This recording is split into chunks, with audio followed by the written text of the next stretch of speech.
ಮುಡಾ ಹಗರಣದ ದೂರುದಾರ ಸ್ನೇಹಮಯಿ ಕೃಷ್ಣ ಅವರನ್ನ ಬೆಂಗಳೂರಿನಲ್ಲಿ ಬಂಧಿಸಲಾಗಿದೆ. ಸೈಬರ್ ಕ್ರೈಮ್ ಠಾಣೆಯಲ್ಲಿದ್ದಾರೆ ಈಗ ಸ್ನೇಹಮಯಿ ಕೃಷ್ಣ. ತಡರಾತ್ರಿಯವರೆಗೂ ಸಿಸಿಬಿ ಪೊಲೀಸರಿಂದ ಫುಲ್ ಗ್ರಿಲ್ ಆಗಿದೆ.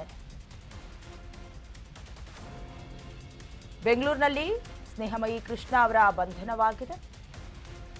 ಸೈಬರ್ ಕ್ರೈಮ್ ಠಾಣೆಯಲ್ಲಿರುವ ಸ್ನೇಹಮಯಿ ಕೃಷ್ಣ ತಡರಾತ್ರಿಯವರೆಗೂ ಸಿಸಿಬಿ ಪೊಲೀಸರಿಂದ ಫುಲ್ ಗ್ರಿಲ್ ಆಗಿದೆ. ಆಡಿಯೋ ಸಂಬಂಧ ಸ್ನೇಹಮಯಿ ಕೃಷ್ಣ ಅವರನ್ನ ವಿಚಾರಣೆಗೆ ಒಳಪಡಿಸಿರೋದು. ಆದರೆ ತಮ್ಮ ಆರೋಪಕ್ಕೆ ಸ್ನೇಹಮಯಿ ಕೃಷ್ಣ ಬದ್ಧರಾಗಿದ್ದಾರೆ. ಆಡಿಯೋದಲ್ಲಿ ಮಾತನಾಡಿರೋದು ನಟೇಶೇ ಅಂತ ಹೇಳ್ತಿದ್ದಾರೆ ಸ್ನೇಹಮಯಿ ಕೃಷ್ಣ. ಸದ್ಯ ಸ್ನೇಹಮಯಿ ಕೃಷ್ಣ ಅವರ ಹೇಳಿಕೆಯನ್ನ ಸಿಸಿಬಿ ಪೊಲೀಸರು ದಾಖಲು ಮಾಡಿಕೊಂಡಿದ್ದಾರೆ. ಆಡಿಯೋ ಸಂಭಾಷಣೆಯಲ್ಲಿರೋ ಮತ್ತೊಬ್ಬ ವ್ಯಕ್ತಿಯ ವಿಚಾರಣೆಯಾಗತ್ತಾ? ಮೈಸೂರು ಮೂಲದ ವ್ಯಕ್ತಿ ವಿಚಾರಣೆ ನಡೆಸುವ ಸಾಧ್ಯತೆ ದಟ್ಟವಾಗಿದೆ. ಈಗಾಗಲೇ ಇಡೀ ರಾಜಕೀಯವನ್ನ ಸಂಚಲನ ಮೂಡಿಸಿದಂತಹ ಮುಡಾ ಪ್ರಕರಣದ ಪ್ರಮುಖ ಆರೋಪಿ ಸ್ನೇಹಮಯಿ ಕೃಷ್ಣ. ಸಿದ್ದರಾಮಯ್ಯ ಅವರು 50:50 ಇದರಲ್ಲಿ ಸೈಟ್ ತೆಗೆದುಕೊಳ್ಳುವಂಥ ಸಂದರ್ಭದಲ್ಲಿ ಮೋಸ ಮಾಡಿದ್ದಾರೆ ಅನ್ನೋದಾಗಿ ಆರೋಪಿಸಿ ಕೆಲವೊಂದಷ್ಟು ದಾಖಲಾತಿಗಳನ್ನು ಇಟ್ಕೊಂಡು ಕೇಸ್ ಕೊಟ್ಟಿದ್ರು. ಅದಾದ ನಂತರದಲ್ಲಿ ಬಹಳ ದೊಡ್ಡ ಮಟ್ಟಕ್ಕೆ ಚರ್ಚೆ ಆಗಿತ್ತು. ಅದಕ್ಕೆ ಸಿದ್ದರಾಮಯ್ಯ ಅವ್ರಿಗೂ ಕ್ಲೀನ್ ಚಿಟ್ ಸಿಕ್ಕಿತ್ತು. ಬಟ್ ಅಲ್ಲಿಗೆ ಸ್ಟಾಪ್ ಆಯ್ತಾ? ಇಲ್ಲ. ಮುಡಾ ಸೈಟ್ಗಳ ಹಗರಣದ ದೂರುದಾರರನ್ನೇ ಈಗ ಸಿಸಿಬಿ ಪೊಲೀಸರು ಅರೆಸ್ಟ್ ಮಾಡಿದ್ದಾರೆ. ಮುಡಾ ಮಾಜಿ ಆಯುಕ್ತ ನಟೇಶ್ ನೀಡಿದ ದೂರಿನನ್ವಯ ಸಾಮಾಜಿಕ ಕಾರ್ಯಕರ್ತ ಸ್ನೇಹಮಯಿ ಕೃಷ್ಣ ಅವರನ್ನ ಅರೆಸ್ಟ್ ಮಾಡಿರೋದು. ಮುಂಬಡ್ತಿಗಾಗಿ ಅಂದರೆ ಪ್ರಮೋಷನ್ಗಾಗಿ ನಟೇಶ್ ಅವರು CS ಶಾಲಿನಿ ರಜನೀಶ್ಗೆ 1.5 ಕೋಟಿ ರೂಪಾಯಿ ಲಂಚ ನೀಡಿದ್ದಾರೆ. ಇದು ಸ್ನೇಹಮಯಿ ಕೃಷ್ಣ ಅವರ ಗಂಭೀರ ಆರೋಪ. ಅಷ್ಟೇ ಅಲ್ಲದೆ CS ಶಾಲಿನಿ ರಜನೀಶ್ ಕೂಡ ತಮ್ಮ ವಿರುದ್ಧದ ಆರೋಪವನ್ನ ನಿರಾಧಾರ ಅಂತ ಹೇಳಿದ್ರು. ಯಾವುದೇ ಪ್ರೂಫ್ ಇಲ್ಲ ಅನ್ನೋದಾಗಿ ಹೇಳ್ಕೊಂಡಿದ್ರು. ಬಟ್ ನಿನ್ನೆ ಮತ್ತೊಂದು ದಾಖಲೆಯನ್ನ ಸ್ನೇಹಮಯಿ ಕೃಷ್ಣ ಅವರು ಬಿಡುಗಡೆ ಮಾಡಿದ್ರು. ಈ ಸಂಬಂಧ ಪೊಲೀಸ್ ಆಯುಕ್ತರಿಗೆ ಮುಡಾ ಮಾಜಿ ಆಯುಕ್ತ ನಟೇಶ್ ದೂರು ಕೊಟ್ಟಿದ್ರು. ಅದರಂತೆ ಈಗ ಸದ್ಯ ಅರೆಸ್ಟ್ ಮಾಡಿರೋದು, ವಿಚಾರಣೆಯನ್ನ ಕೂಡ ನಡೆಸ್ತಾ ಇರೋದು. ಸ್ನೇಹಮಯಿ ಕೃಷ್ಣ ನಕಲಿ ಆಡಿಯೋ, ನಕಲಿ ವಿಡಿಯೋವನ್ನ ಸೃಷ್ಟಿ ಮಾಡಿದ್ದಾರೆ ಅನ್ನೋದು ನಟೇಶ್ ಅವರ ದೂರು. IT ಆಕ್ಟ್ ನಕಲಿ ದಾಖಲೆ ಸೃಷ್ಟಿಯಾಗಿದೆ ಅನ್ನೋದಾಗಿ ದೂರನ್ನ ದಾಖಲಿಸಿ ಈಗ ಅರೆಸ್ಟ್ ಮಾಡಿರೋದು. ಸಿಸಿಬಿಯಿಂದ ಸ್ನೇಹಮಯಿ ಕೃಷ್ಣ ಅವರ ಬಂಧನವಾಗಿದೆ. ಹೋರಾಟ ಮಾಡ್ತಿರುವುದಕ್ಕೆ ಬಂಧಿಸಿದ್ದಾರೆ. ಸ್ನೇಹಮಯಿ ಕೃಷ್ಣ ಅವರ ಪತ್ನಿ ವಿನೋದ ಹೀಗಂತ ಆಕ್ರೋಶ ವ್ಯಕ್ತಪಡಿಸಿದ್ದಾರೆ. ಮೈಸೂರಿನ ಮನೆಯಲ್ಲಿ ಸಿಸಿಬಿ ಪೊಲೀಸರು ಶೋಧ ಕಾರ್ಯವನ್ನ ನಡೆಸಿ ಪೆನ್ ಡ್ರೈವ್ ಹಾಗೆ ಹಾರ್ಡ್ ಡಿಸ್ಕ್ ಅನ್ನ ಜಪ್ತಿ ಮಾಡಿಕೊಂಡಿದ್ದಾರೆ. ಸಂಬಂಧಪಟ್ಟಂತೆ ಕೆಲ ಡಾಕ್ಯುಮೆಂಟ್ಗಳನ್ನ ಕೂಡ ತಲಾಶ್ ಮಾಡಿದ್ದಾರೆ ಅನ್ನುವಂಥ ಮಾಹಿತಿ ಲಭ್ಯವಾಗಿದೆ. ಮೊದಲೇ ಹೇಳ್ತಾ ಇದ್ದಾಗೆ ನಕಲಿ ಆಡಿಯೋ ಹಾಗೆ ನಕಲಿ ವಿಡಿಯೋವನ್ನು ಸೃಷ್ಟಿ ಮಾಡಿದ್ದಾರೆ ಅನ್ನುವಂಥ ಆರೋಪ ನಟೇಶ್ ಅವರದು. ಸೊ IT ಆಕ್ಟ್ ನಕಲಿ ದಾಖಲೆಯನ್ನ ಸೃಷ್ಟಿ ಮಾಡಿ ಸೆಕ್ಷನ್ ಅಡಿಯಲ್ಲಿ FIR ಅನ್ನ ದಾಖಲು ಮಾಡಿ ಈಗಾಗಲೇ ಅರೆಸ್ಟ್ ಮಾಡಲಾಗಿದೆ. ಸಂಬಂಧಪಟ್ಟಂತೆ ವಿನೋದ ಅವರು ಅವರ ಮಿಸಸ್ ಏನು ಹೇಳ್ತಿದ್ದಾರೆ ಅಂತ ಹೇಳಿದ್ರೆ, ಹೋರಾಟ ಮಾಡ್ತಿದ್ದಾರೆ, ಹಾಗಾಗಿ ಮುಡಾ ಹಗರಣಕ್ಕೆ ಸಂಬಂಧಪಟ್ಟಂತೆ ಹಾಗಾಗಿ ಅವರನ್ನ ಅರೆಸ್ಟ್ ಮಾಡಿರೋದು. ಇನ್ನು ಮೈಸೂರಿನ ಮನೆಯಲ್ಲೂ ಕೂಡ ಸಿಸಿಬಿ ಪೊಲೀಸರು ದೌಡಾಯಿಸಿದ್ದಾರೆ. ಸಂಬಂಧಪಟ್ಟಂತೆ ಕೆಲವೊಂದಷ್ಟು ಇಂಪಾರ್ಟೆಂಟ್ ಪೆನ್ ಡ್ರೈವ್ ಹಾಗೆ ಹಾರ್ಡ್ ಡಿಸ್ಕ್ ಜೊತೆಗೆ ಕೆಲವೊಂದಷ್ಟು ಮೂಲ ದಾಖಲೆಗಳನ್ನು ಹಾಗೆ ಮುಡಾ ಹಗರಣಕ್ಕೆ ಸಂಬಂಧಪಟ್ಟಂತೆ ಕೆಲವೊಂದಷ್ಟು ಡಾಕ್ಯುಮೆಂಟ್ಗಳನ್ನು ಕೂಡ ವಶಕ್ಕೆ ಪಡ್ಕೊಂಡಿದ್ದಾರೆ ಅನ್ನುವಂಥ ಸುದ್ದಿ ಕೂಡ ಸಿಕ್ಕಿದೆ. ಜೊತೆಗೆ ಇನ್ನೊಂದು ಕಡೆ ಸ್ನೇಹಮಯಿ ಕೃಷ್ಣ ಅವರ ಪುತ್ರ ವಿವೇಕ್ ಆಗಮಿಸಿ ನನ್ನ ತಂದೆ ಜೀವಕ್ಕೆ ಏನಾದರೂ ಕುತ್ತು ಬಂದರೆ ಸರ್ಕಾರವೇ ಹೊಣೆ ಅನ್ನೋದಾಗಿ ಕೂಡ ನಿನ್ನೆ ಹೇಳಿಕೊಂಡಿದ್ರು. ಅಂದರೆ ಮುಡಾ ಹಗರಣದ ವಿಚಾರ ಎಲ್ಲೋ ಒಂದು ಕಡೆ ತಣ್ಣಗಾಗ್ತಾ ಇದ್ದ ಹಾಗೆ ಮತ್ತೆ ಸಿಸಿಬಿ ಪೊಲೀಸರು ಫುಲ್ ಗ್ರಿಲ್ ಮಾಡಿರೋದು, ವಿಚಾರಣೆಯನ್ನು ನಡೆಸಿರೋದು. ಸಂಬಂಧಪಟ್ಟಂತೆ ಆಡಿಯೋ ಸಂಭಾಷಣೆ ನಕಲಿಯಾಗಿದೆ ಅನ್ನೋದಾಗಿ ನಟೇಶ್ ಕೂಡ ಆರೋಪಿಸಿರೋದು ಬಹಳಷ್ಟು ತಿರುವನ್ನ ಪಡ್ಕೊಳ್ತಾ ಇದೆ. ಹಾಗಾಗಿ ಸ್ನೇಹಮಯಿ ಕೃಷ್ಣ ಹಾಗೆ ಅವರ ಮನೆ ಹಾಗೆ ಕಚೇರಿ ಮೇಲೆ ದಾಳಿ ಮಾಡಿದ್ದಾರೆ. ಒಂದು ಕಡೆ ಬೆಂಗಳೂರಿನಲ್ಲಿ ಸ್ನೇಹಮಯಿ ಕೃಷ್ಣ ಅವರನ್ನು ಅರೆಸ್ಟ್ ಮಾಡಿರೋದು, ಮತ್ತೊಂದು ಕಡೆ ಮೈಸೂರಿನಲ್ಲಿ ಅವರ ಮನೆ ಹಾಗೆ ಕಚೇರಿ ಮೇಲೆ ಸಿಸಿಬಿ ಅಧಿಕಾರಿಗಳು ದಾಳಿ ಮಾಡಿ ಪರಿಶೀಲನೆ ನಡೆಸಿದ್ದಾರೆ. ಈ ವೇಳೆ ಸ್ನೇಹಮಯಿ ಕೃಷ್ಣ ಅವರು ಬಳಸ್ತಾ ಇದ್ದ ಕಂಪ್ಯೂಟರ್ನಲ್ಲಿ 100 ಆಡಿಯೋ ಸಂದೇಶಗಳು ಸೇವ್ ಆಗಿರೋದು ಪತ್ತೆಯಾಗಿದೆಯಂತೆ. ಜೊತೆಗೆ ಕಳೆದ 4 ದಿನಗಳ ಹಿಂದೆ ನಟೇಶ್ ಸಂಬಂಧ 6 ಸೆಕೆಂಡ್ಗಳ ಆಡಿಯೋವನ್ನು ರಿಲೀಸ್ ಮಾಡಿದ್ರು. ಆ ಆಡಿಯೋಗಳ ಬಗ್ಗೆ ಕೂಡ ಪೊಲೀಸರು ತಲಾಶ್ ಮಾಡಿದ್ದಾರೆ. ಬರೀ ಅಷ್ಟೇ ಅಲ್ಲ, ಸ್ನೇಹಮಯಿ ಕೃಷ್ಣ ಅವರ ಪತ್ನಿಯನ್ನ ಸಿಸಿಬಿ ಪೊಲೀಸರು ವಿಚಾರಣೆಯನ್ನು ನಡೆಸಿದ್ದಾರೆ. ಈ ಬಗ್ಗೆ ಸ್ನೇಹಮಯಿ ಕೃಷ್ಣ ಅವರ ಪುತ್ರ ಇದ್ದಾರಲ್ಲ, ಅವರು ಕೂಡ ಮಾಹಿತಿಯನ್ನು ನೀಡಿದಾರಂತೆ. ಜೊತೆಗೆ ಒಂದು ಕಡೆ ವಿಪಕ್ಷ ನಾಯಕ ಆರ್ ಅಶೋಕ್ ಕಿಡಿಕಾರ್ತಿದ್ದಾರೆ. ಅಂದರೆ ಹತ್ತಿಕ್ಕುವ ಕೆಲಸ ಆಗ್ತಿದೆ, ಸರ್ಕಾರದ ವಿರುದ್ಧ ಯಾರ್ಯಾರು ಹೋರಾಟದ ರೂಪುರೇಷೆಯನ್ನು ಮಾಡ್ಕೊಳ್ತಾರೋ ಅವ್ರನ್ನ ಅರೆಸ್ಟ್ ಮಾಡಲಾಗ್ತಿದೆ ಅನ್ನೋದಾಗಿ ಕಿಡಿಕಾರಿದ್ರು. ಒಟ್ಟಿನಲ್ಲಿ ಒಂದು ಕಡೆ ನನ್ನ ತಂದೆ ಜೀವಕ್ಕೆ ಕುತ್ತು ಬಂದರೆ ಸರ್ಕಾರವೇ ಹೊಣೆ ಅನ್ನೋದಾಗಿ, ಇನ್ನೊಂದು ಕಡೆ CCB ಅಧಿಕಾರಿಗಳು ಕೂಡ ಅವರ ಮನೆ ಹಾಗೆ ಕಚೇರಿಗೂ ಕೂಡ ದೌಡಾಯಿಸಿ ಕೆಲವೊಂದಷ್ಟು important hard disk, pen drive ಜೊತೆಗೆ ಕೆಲವೊಂದಷ್ಟು ದಾಖಲೆಗಳನ್ನು ಕೂಡ ತೆಗೆದುಕೊಂಡು ಹೋಗಿದ್ದಾರೆ. ನೋಡೋಣ ನಿಜಕ್ಕೂ ಸುಳ್ಳು ಹೇಳ್ತಿದ್ದಾರೆ ಏನು ಅಂತ, ಅಥವಾ ನಿಜವಾಗಿದ್ರೂ ಕೂಡ ಹತ್ತಿಕ್ಕುವ ಕೆಲಸ ಆಗ್ತಿದ್ಯಾ ಅನ್ನೋದಾಗಿ. 18 ಗಂಟೆಗಳಿಂದ CCB ಕಸ್ಟಡಿಯಲ್ಲಿರುವ ಸ್ನೇಹಮಯಿ ಕೃಷ್ಣ ಆಡಿಯೋ ಸಂಬಂಧ ವಿಚಾರಣೆಯನ್ನ CCB ಅಧಿಕಾರಿಗಳು ನಡೆಸುತ್ತಿದ್ದಾರೆ. ವಿಚಾರಣೆಯನ್ನ ನಡೆಸಿ ಸ್ಟೇಷನ್ ಬೇಲ್ ನೀಡುವ ಸಾಧ್ಯತೆ ಇದೆ. ಕೋರ್ಟ್ ಮುಂದೆ ಹಾಜರುಪಡಿಸುವ ಸಾಧ್ಯತೆಯೂ ಕೂಡ ಇದೆ. ಕೋರ್ಟ್ ಮುಂದೆ ಹಾಜರುಪಡಿಸಿ ಒಂದಿಷ್ಟು ದಿನ ನಮಗೆ ಕಸ್ಟಡಿಗೂ ಬೇಕು, ವಿಚಾರಣೆಯನ್ನ ನಡೆಸುವ ವಿಚಾರವಾಗಿ ಅನ್ನೋದಾಗಿ ಕೇಳಿಕೊಳ್ಳಬಹುದು. ಕಸ್ಟಡಿಗೆ ಪಡೆದು CCB ಮತ್ತಷ್ಟು ವಿಚಾರಣೆ ನಡೆಸುವ ಸಾಧ್ಯತೆ ಇದೆ. ಬಹಳಷ್ಟು ಪ್ರಕರಣಗಳಲ್ಲಿ ಹೀಗಾಗತ್ತೆ. ಕೋರ್ಟ್ ಮುಂದೆ ನಿಲ್ಲಿಸಿದ ನಂತರದಲ್ಲಿ ನಮಗೆ ಕಸ್ಟಡಿಗೆ ಬೇಕು ಅಂತ ಕೇಳ್ತಾರೆ. ಕೋರ್ಟ್ ಕೂಡ ಕೆಲವೊಂದಷ್ಟು ವಿಚಾರಣೆಯನ್ನ ನಡೆಸಿಕೊಡುವಂಥ ವಿಚಾರದಲ್ಲಿ ಅವರು ಕಸ್ಟಡಿಗೂ ಕೂಡ ಅನುವು ಮಾಡಿಕೊಡುವ ಸಾಧ್ಯತೆ ಇದೆ. ಬಟ್ ಇಲ್ಲಿವರೆಗೂ 18 ಗಂಟೆಯಿಂದ CCB ಕಸ್ಟಡಿಯಲ್ಲಿ ಸ್ನೇಹಮಯಿ ಕೃಷ್ಣ ಇದ್ದಾರೆ. ಸಂಬಂಧಪಟ್ಟಂತೆ ಯಾವ್ದಾವ್ದು ಪ್ರಶ್ನೆಗಳಿರ್ತಾವಲ್ಲ ಎಲ್ಲ ಕೇಳ್ತಿದ್ದಾರೆ. ಬಹಳ ಮುಖ್ಯವಾಗಿ ಆಡಿಯೋ ಸಂಬಂಧ ವಿಚಾರಣೆಯನ್ನು ನಡೆಸ್ತಾ ಇರೋದು CCB.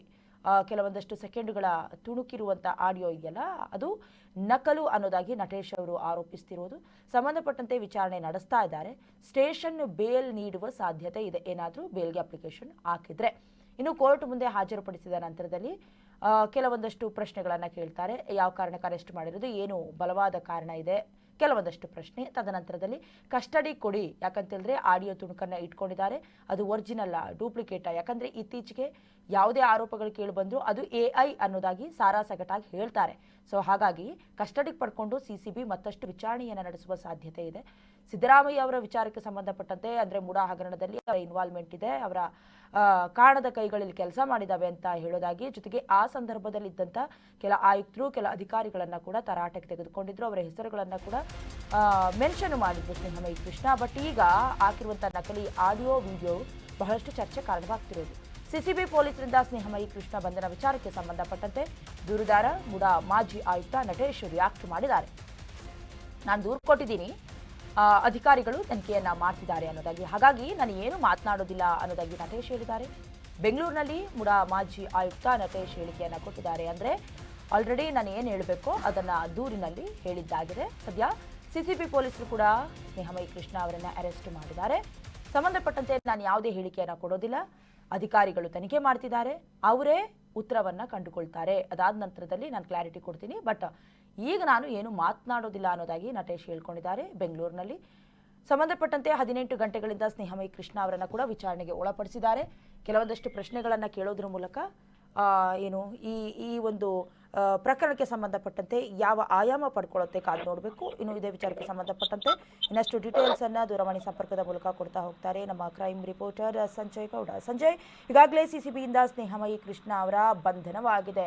ಅಂದರೆ ಮುಡಾ ಹಗರಣ ಆದ ನಂತರದಲ್ಲಿ ಸೈಲೆಂಟ್ ಆಗಿದ್ದಂಥ ಈ ಕೇಸ್ ಅಂದರೆ ಸಡನ್ ಆಗಿ ರೆಕ್ಕೆ ಪುಕ್ಕ ಪಡ್ಕೊಂಡಿದ್ದು ಹೇಗೆ, ದೂರು ಕೊಟ್ಟಿದಾರಲ್ಲ, ಆ ದೂರಿನಲ್ಲಿ ಏನೇನು ವಿಚಾರ ಉಲ್ಲೇಖ ಆಗಿದೆ, ನಟೇಶ್ ಏನು ಹೇಳ್ತಿದ್ದಾರೆ ನೋಡ್ತಾ ಇದ್ವಿ. ಅಂದರೆ ನಾನೇನು ಹೇಳಿಕೆ ಕೊಡೋದಿಲ್ಲ, CCB ವಿಚಾರಣೆ ಆಗಲಿ ಅಂತ, ಬಟ್ ಅದನ್ನು ಹೊರತುಪಡಿಸಿ ಅವರ ನಿರೀಕ್ಷೆಗಳು ಏನಿದೆ ಸಂಜಯ್?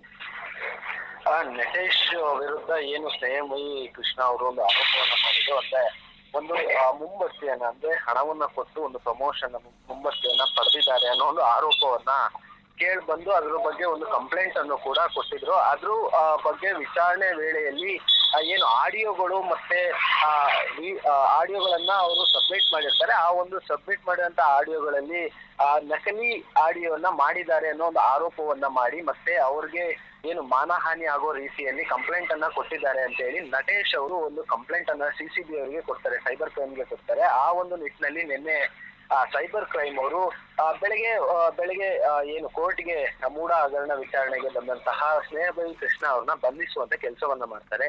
ಅದಾದ ಬಳಿಕ ಏನು ಬಂಧಿಸುವಂತ ಕೆಲಸ ಆದ ಮೇಲೆ ಸಾಕಷ್ಟು ವಿಚಾರಣೆಗಳು ಮತ್ತೆ ಅವರ ಒಂದು ಏನು ಕಂಪ್ಲೇಂಟ್ ಅನ್ನ ಕೊಟ್ಟಿದ್ರು ಮತ್ತೆ ನಟೇಶ್ ಅವರು ನೀಡಿರುವ ಕಂಪ್ಲೇಂಟ್ ಆಧಾರದ ಮೇಲೆ ಏನೆಲ್ಲ ವಿಚಾರಣೆಯನ್ನ ಮಾಡಬೇಕು, ತನಿಖೆಯನ್ನ ಮಾಡಬೇಕು, ಮತ್ತೆ ಆ ಒಂದು ಧ್ವನಿ ಸುರುಳಿ ಏನಿದೆ ಅಂದ್ರೆ ಆಡಿಯೋ ಏನಿದೆ ಆ ಒಂದು ಆಡಿಯೋದಲ್ಲಿರುವಂತದ್ದು ನಿಜವಾದ ಆಡಿಯೋನ ಇಲ್ಲ ಆ ನಕಲಿನ, ಇದೆಲ್ಲವನ್ನು ಕೂಡ ಪರಿಶೀಲನೆ ಮಾಡ್ತಾ ಇರುವಂತದ್ದು. ಇವತ್ತು ಕೂಡ ಅಂದ್ರೆ ಅದೇ ವಿಚಾರಣೆಯನ್ನ ಕಂಟಿನ್ಯೂ ಮಾಡಿರುವಂತದ್ದು ದಯನ. ಅಂದ್ರೆ ಆ ಒಂದು ನೀಡಿರುವಂತ ಆಡಿಯೋದಲ್ಲಿರುವ ವಾಯ್ಸ್ ಯಾರ್ದು ಮತ್ತೆ ಏನು ನಕಲಿ ಮಾಡಿದ್ದಾರೆ ಅನ್ನೋ ಒಂದು ಆರೋಪ ಕೇಳಿ ಬರ್ತಾ ಇರುವಂತದ್ದು ವಾಯ್ಸ್ ಅಲ್ಲಿ.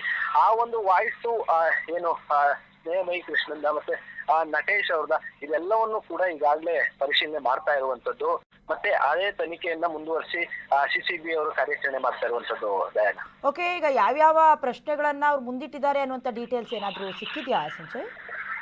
ಅಂದ್ರೆ ಈ ಒಂದು ವಿಚಾರಕ್ಕೆ ಸಂಬಂಧಪಟ್ಟ ಹಾಗೆ ವಿಚಾರಣೆಯನ್ನ ಮಾಡ್ತಾ ಇರುವಂತದ್ದು. ಮತ್ತೆ ಏನು ನಟೇಶ್ ಅವರು ಕೂಡ ಈಗಾಗಲೇ ಅವ್ರನ್ನ ಪ್ರಶ್ನೆಯನ್ನ ಮಾಡಿದಾಗ, ಅಂದ್ರೆ ಏನು ಪತ್ರಕರ್ತರು ಮಾತಾಡ್ಲಿಕ್ಕೆ ಮುಂದಾದಾಗ ಅವರು ಹೇಳಿರುವಂತದ್ದು ವಿಚಾರಣೆ ಎಲ್ಲವನ್ನೂ ಮುಗಿದ ಮೇಲೆ ನಾನು ಇದ್ರ ಬಗ್ಗೆ ಮಾತಾಡ್ತೀನಿ ಅಂತ ಕೂಡ ಹೇಳಿರುವಂತದ್ದು.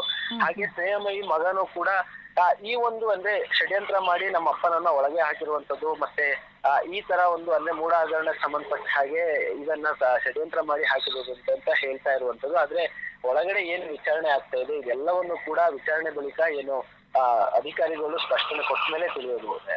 ಓಕೆ, ಧನ್ಯವಾದಗಳು ಸಂಜಯ್ ನಿಮ್ಮೆಲ್ಲ ಡೀಟೇಲ್ಸ್ಗಾಗಿ. ಈಗಾಗಲೇ ವಿಚಾರಣೆಗೆ ಒಳಪಡಿಸಿ 18 ಗಂಟೆಗಳು ಕಳೆದಿದೆ. ಕೆಲವೊಂದಷ್ಟು ಪ್ರಶ್ನೆಗಳನ್ನು ಮಾಡ್ತಾರೆ. ಸಂಬಂಧಪಟ್ಟಂತೆ ಅವರ ನಿವಾಸ ಕಚೇರಿಯಲ್ಲೂ ಕೂಡ ಪೆನ್ ಡ್ರೈವ್, ಹಾರ್ಡ್ ಡಿಸ್ಕ್ ಹಾಗೆ ಬೇಕಾದಂಥ ಕೆಲ ಡಾಕ್ಯುಮೆಂಟ್ಗಳನ್ನು ವಶಕ್ಕೆ ಪಡ್ಕೊಂಡಿದ್ದಾರೆ.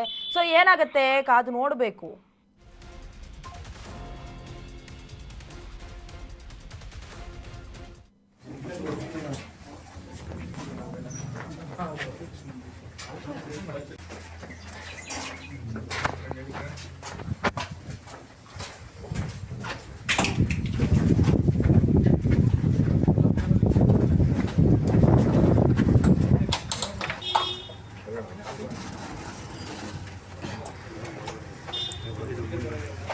ಇರಪ್ಪ ಇಲ್ಲ ಬನ್ನಿ ಅಣ್ಣ ನಿಮ್ಮ ತೆಗೆ ಅವರು ಇದಕ್ಕೆ ಬನ್ನಿ ತಗೋ